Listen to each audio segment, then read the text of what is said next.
Hinold up na, sinaksak pang isang tindera sa Barangay Commonwealth sa Quezon City. Lagi kong nakasabalita ni Cesar Apolinario, exclusive. Ano yung laman ng video na yun? Tagdad ng sugat sa iba't ibang parte ng katawan ang tindera sa Barangay Commonwealth, Quezon City. Pinagsasaksak siya ng isa sa dalawang notorious daw na akyat bahay. Sabi niya, hold up daw, wag daw akong sumigaw. Inungginan niya sa akin yung matulis. Ito yung natamaan niya. Tapos, nanlaban ako nun kasi sasaksakin niya ako uli pangalawa. Hindi nakuna ng CCTV ang mismong panluloob sa tindahan, maging ang pananakit sa biktima.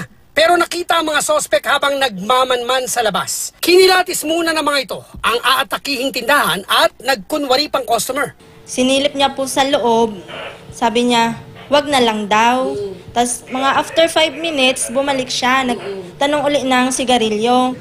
Dito na raw nagdeklara ng hold up ang mga sospek. Nagsisikaw ang biktima kaya siya pinagsasaksak ng mga ito. Mabutit hindi siya napuruhan. Nakuhanan pa ng CCTV ang pagtakas ng mga sospek pero habang pinanunood ang CCTV, itinuro ng biktima ang sospek na sumaksak sa kanya. Ito po yung sumaksak, yung naka-white, tapos ito yung lookout. Pinagtanong-tanong na ng barangay sa mga purok leader sa Barangay Commonwealth ang itsura ng dalawang salarin pero walang nakakakilala sa mga ito. Ang feedback ko sa amin, taga kabilang barangay pero kinukuha pa rin namin yung ibang mga impormasyon. Pinaghahanap na ng mga otoridad ang dalawang salarin. Para sa unang balita, Cesar Apolinario reporting.